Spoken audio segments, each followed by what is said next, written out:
Hello everyone, my name is AP the Weird One, and we are here to talk about what I thought about Digimon Con 2025. Now this is a little bit later than usual. A little bit of apology. After Digimon Con, well, okay. I was watching Digimon Con, and about 10:30 or so, I'm like, I need to go to bed. I can't wait forever. It's going over the 2 hour and 30 mark that was deal, so I'm gonna go to bed. Unfortunately, I didn't fall asleep right away, and so I did see the last two announcements, one being DigiBreak and the little music video, which we'll discuss. But yeah, and then the next day I was really tired. Going to the dentist didn't wake me up, but I had other things to do. So it's here now. I'm sorry it's a little bit late. I'm going to use Digimon Central's video to basically kind of go over things, be a little of a guide for me instead of going to have to go to the actual program. So we're just gonna use his videos to help out a little bit. But yeah, let's talk about Digimon Break, Beat Break. So the kind of the teaser music for it was absolutely brilliant. We see of course some returning favorite Digimon. What most notably being Pandamon and Mushmon, which is always nice. We saw them in Liberator a little bit, and of course we see the new protagonist, which everybody's going. Twitter is having a little bit of a field day with his clogs. Crocs are the brand, clogs are the official thing. But yeah, so we see the character. He's kind of the red eyes. He looks like a snarky kid or like a smart boy, or a very maybe even soft spoken. And he's got a kind of a greenish partner lizard. He looks pretty cool looking. The moon symbol leads me to believe he will be either data or virus attributes. My do one. Well, there's a couple of. I hope that he's maybe amphibian. Potentially, he's maybe an amphibian, or at the very least through his entire evolution line. If he is a reptile, just stick with that full aesthetic. Just being kind of like being a reptile or amphibian. Amphibian, I would prefer more, given that we don't have a lot of amphibians in the Digimon Pantheos, so it'd be kind of cool. And that way, you could kind of have him as be a blue deck. Though given his art direction, maybe green. Regardless of the fact we're getting a different color protagonist that will, in translate to the card game, be something a little bit different. But yeah, this is going to start in October. There are some issues though. We have Ghost Game, which was not great. I think it's potentially the worst anime season in my opinion. And there's also the fact that given Sony is involved with Crunchyroll and most likely with Toei, the story could be a bit wonky. It could have a very, let's just say, American left-leaning politics. But Digimon is not.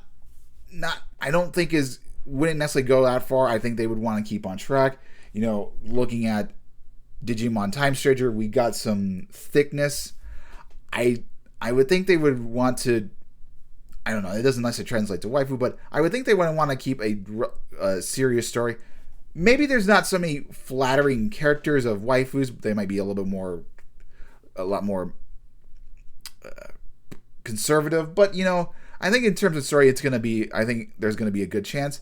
Our character looks like he's potentially in high school, maybe even middle school. One of my first thoughts, after waking up everything, he reminds me a little bit of Ken's brother Sam. I don't think they're connected, but there could be a possible, maybe these are a reincarnation or something. Digimon's known to have that, but I do think I think there's some good potential. Beat Break, possibly music. I'm not music related. There is emotions.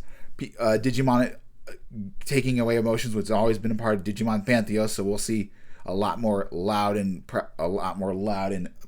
I guess obnoxious, or it'd be a lot more in your face, I would assume. So we'll see. Karn made some good thoughts about it, but yeah, I'm looking forward to it.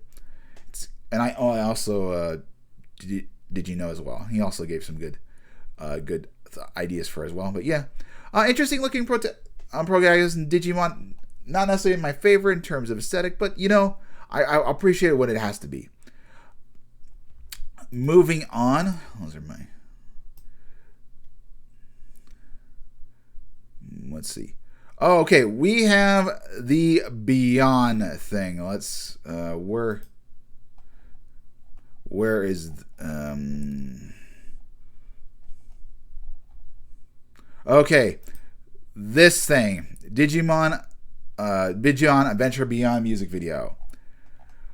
I'm gonna straight up say this: I was not impressed. I mean, it was cool looking, but I just didn't. I mean, like I didn't have the like emotions. Like, yeah, it was a lot of cool things. You know, Buchimon, seeing some other armor, seeing the cast, but it's. I think maybe because I'd seen the Digimon Last Evolution Kizuna, it didn't resonate for me. Like, I felt like that was a better proper ending to the series. And if you're gonna have the returning cast, I maybe want like multiple music videos with each character, or like some sort of OVA thing that between maybe 15 and 20 minutes. I don't know. I think I wanted a little bit more. It was cool. I don't know. I just didn't get as like teary eyed or like, yeah, it was nice. It's a nice, fun thing. But moving on from there, let's see. Of course, we got the thing spoiled. We got Digimon Time Stranger. So in terms of this, we got to look a little bit more about the character. Where am I?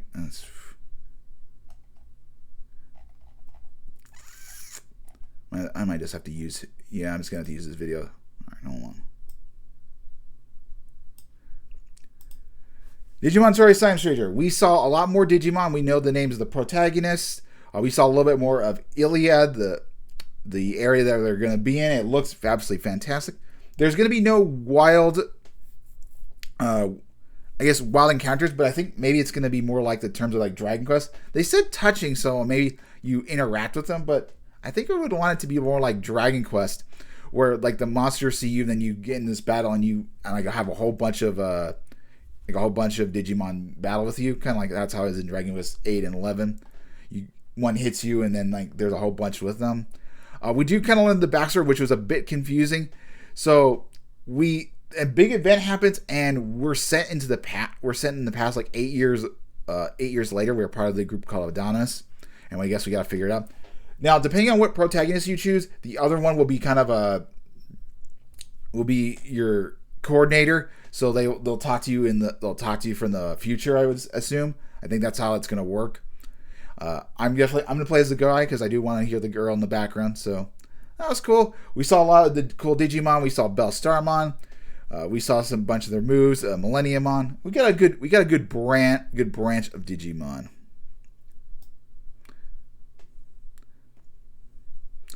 All right.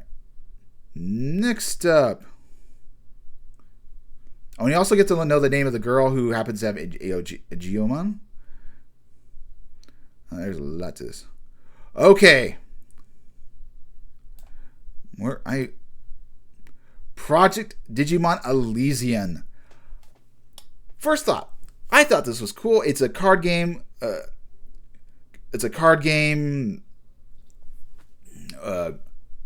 Mobile card game. You know, we see, which is what fans have wanted. It's pretty cool looking.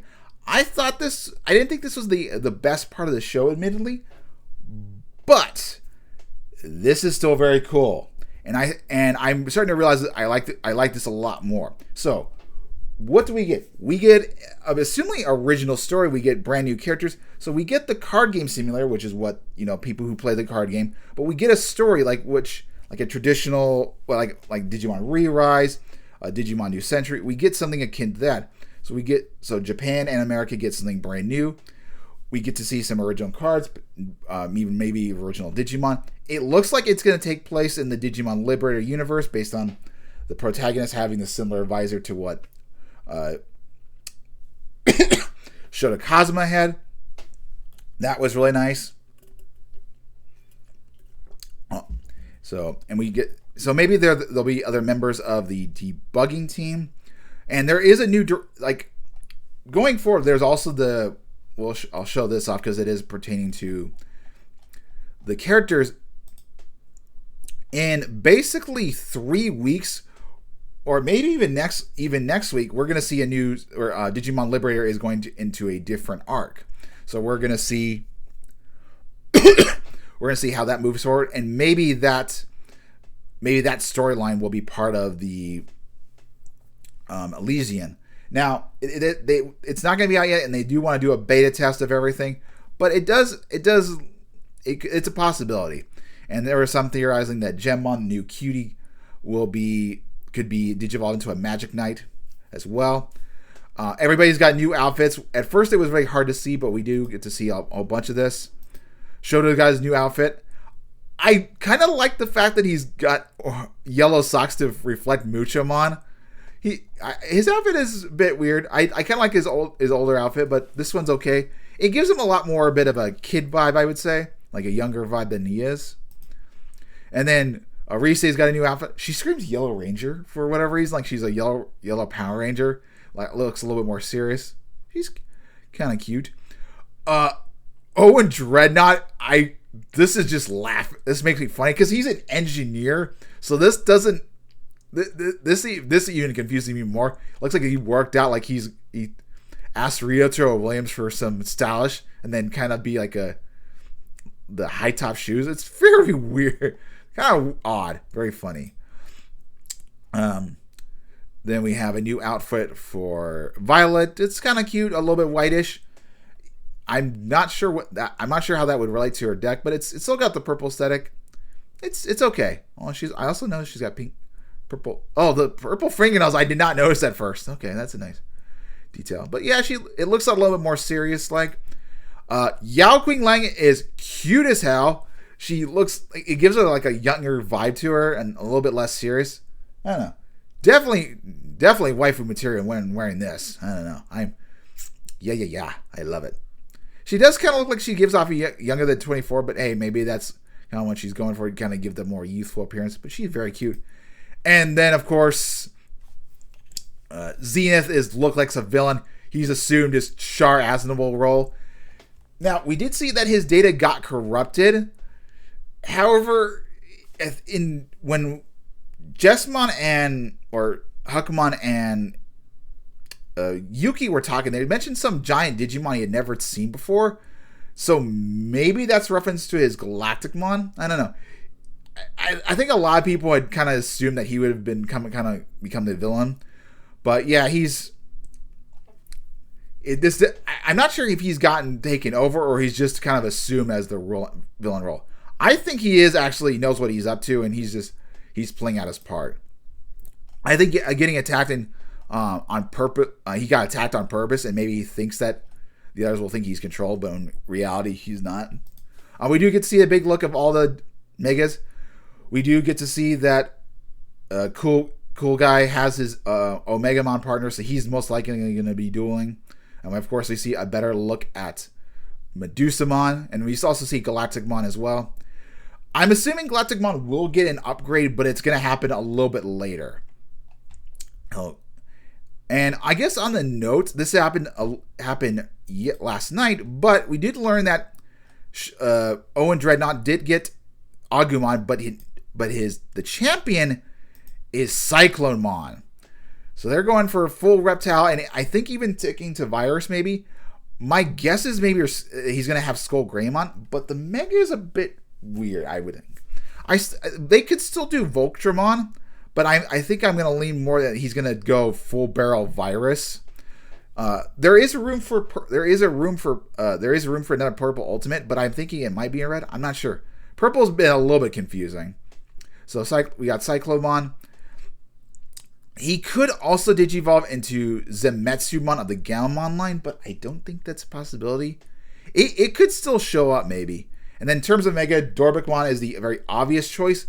However, I want to go to the card game for a sec. I know these guys would be a little bit out of the place, but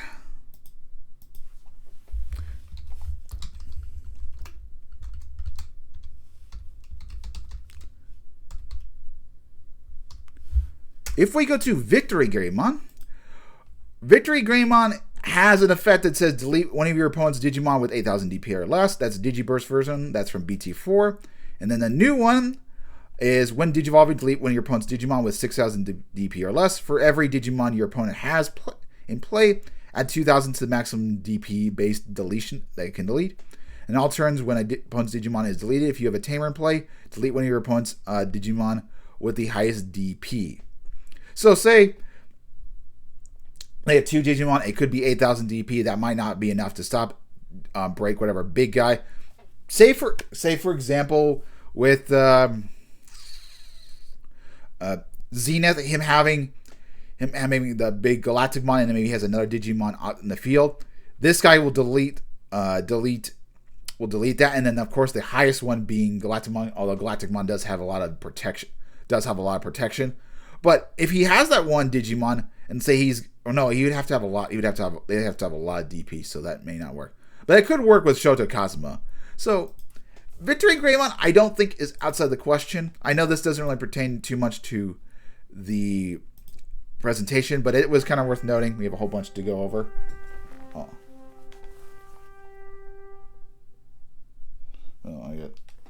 Dentist thing.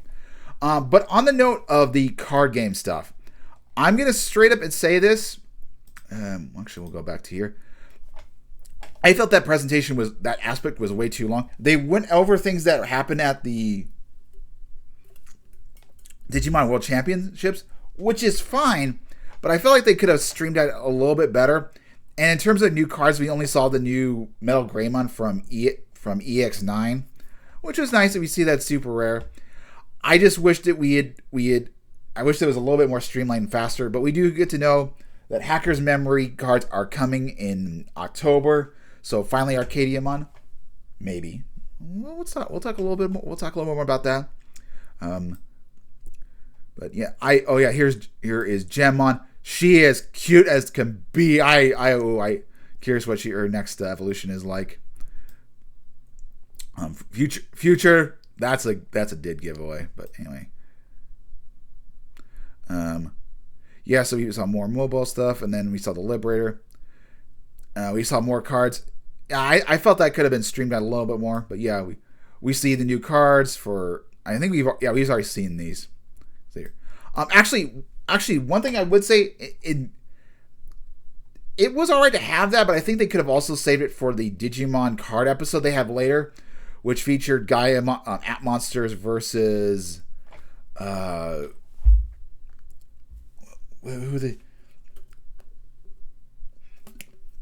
versus Hero Deck. I thought they could have saved that content for there. I think that would have been a little bit more sense. Because they didn't show too much. But yeah, Hacker Slumber. So it was cool to see, but I felt like the presentation could have gone a bit quicker. The next there, we got the D3. I don't care about this, although there is a lot of Digimon that you could see, and they also came with little eggs. That kind of enticed me. I was like, ooh, little collectibles of the armor eggs. That's kind of a bit tempting, but I think I don't exactly. It's not enough for me to want it. But cool that we get the Digivice. There seems to be a lot of Digimon you can interact with. I'm curious to what that will go on, but it sounds like from Humulos that it's only going to be it's like a one-time thing, so maybe like it become you would want to do other adventures like later on or so, or let others show it off. It was still pretty cool. I mean, just because I don't want it doesn't mean. And we also had some sleeves. Hold on. We also saw these. I don't remember that, but it could have been a time I was not paying attention. These are fun. These I might get. I don't know. I might get one of these. Maybe the one with TK. I don't know. And then we got Emperor Greymon. Oh, I think we also got some new new designs. Where's the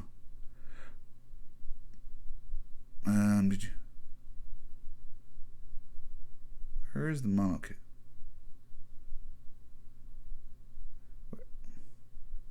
Hold on. An anniversary art book. Oh no. The device. Does that come later or?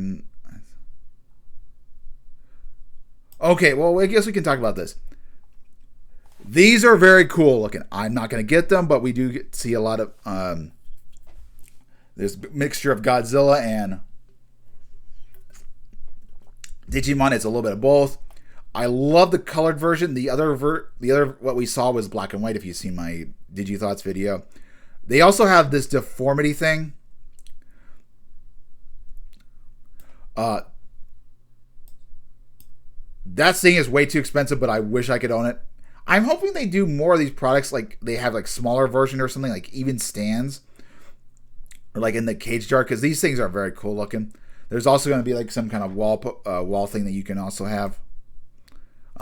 This thing, I'm assuming this is also going to be very expensive, but I would also love to own it. Love this by Watanabe or Watabe Kenji. Anyway, I think this is really cool. Of course, is my favorite, this Metal Greymon. Then we got more we got the tease about the end of the manga. There's going to be a new one at the very end. I didn't pay too much attention to the story. I was going to wait. I'll wait to read that at the end. But it does sound like the story basis that there's someone who is going to be a Digidestined, but decided to lead back to the real world, and then disaster happens, sort of like in Digimon Survive, and at the crossway point. So that's kind of something cool that we'll see. Probably is going to be a one-time thing. Then we had music. As I was watching Karn's video, I didn't watch this. I think it was there. There was also, there was the model kit, did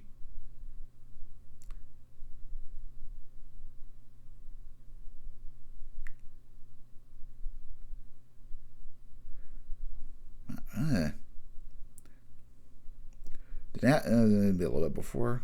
No. Well, there was the Emperor Greymon model kit. Maybe I can bring this up. I can find it. If they have a series, I thought it was like cool. Oh, here it is. They also teased Susanomon. I didn't pay attention to much of this. Emperor Greymon's very cool, but And you get in September. I could still consider picking this up. If they do have Susanomon, I'm wondering if they would also have Magna Garurumon, because it'd be kind of cool if you could fuse the two, but probably not. But with that, that's my end of the thought. It was very good. There is a lot of cool things.